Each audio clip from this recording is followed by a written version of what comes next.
तुगलकाबाद और बावली की करामात। उन दिनों दिल्ली की सल्तनत पर गयासुद्दीन तुगलक का शासन था।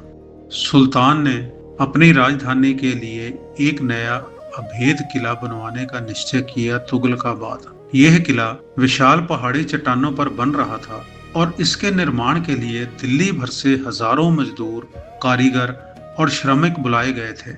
सुल्तान चाहता था कि ये किला जल्द से जल्द तैयार हो जाए, इसलिए उसने आदेश दिया कि नगर का हर मजदूर दिन भर तुगलकाबाद के निर्माण कार्य में लगे।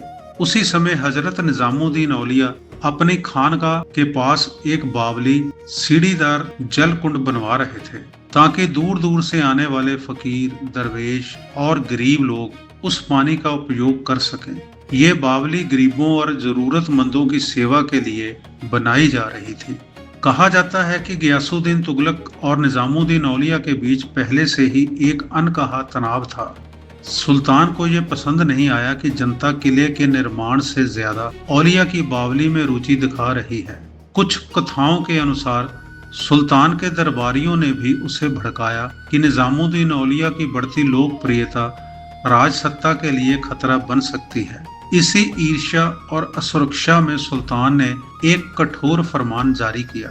नगर का कोई भी मजदूर दिन में औलिया की बावली पर काम नहीं करेगा। सभी मजदूरों को सिर्फ तुगलकाबाद किले पर ही श्रम करना होगा। यही नहीं, सुल्तान ने यह भी आदेश दिया कि कोई तेल विक्रेता बावली के निर्माण स्थल पर दिए जलाने के लिए तेल ना बेचे, ताकि रात में भी काम ना हो सके। मजदूर दिन भर तुगलकाबाद में काम करते, लेकिन उनके मन में औलिया के प्रति गहरी श्रद्धा थी। वे चाहते थे कि बावली का पवित्र कार्य भी रुके नहीं।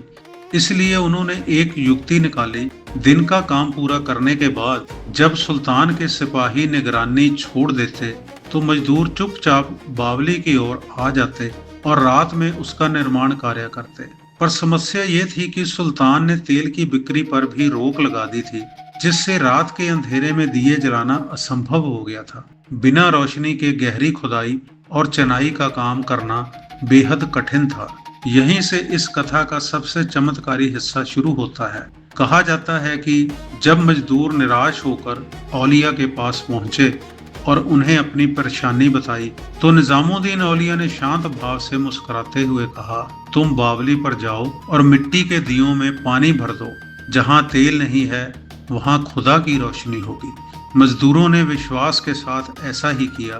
उन्होंने दियों में तेल की जगह पानी भर दिया, बत्ती लगाई और जब उन्होंने दिए जलाने की कोशिश की तो आश्चर्यजनक रूप से वे दिए जल उठे, मानो उनमें तेल भरा हो।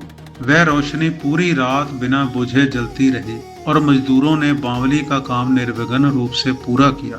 जब ये अद्भुत बात सुल्तान के गुप्तचरों के माध्यम से दरबार तक पहुंची कि पानी से भरे दिए जल रहे हैं, तो सुल्तान क्रोध और आश्चर्य दोनों से भर उठा। कुछ कथाओं में कहा जाता है कि यह सुनकर सुल्तान और भी विचलित हो गया और उसने निजामुद्दीन औलिया के प्रति अपनी शत्रुता और बढ़ा ली। यहीं से हनूज दिल्ली दूरस्थ वाली प्रसिद्ध घटना की पृष्ठभूमि भी जुड़ती है। ये करामात भक्तों के बीच इस विश्वास का प्रतीक बन गई कि सच्ची भक्ति और सेवा भाव के आगे संसारिक सत्ता और प्रतिबंध बेअसर हो जाते हैं। पानी से जलते दिए की ये कथा आज भी निजामुद्दीन बावली के इतिहास से जुड़ी सबसे लोकप्रिय और श्रद्धा से सुनाई जाने वाली कहानियों में से एक है।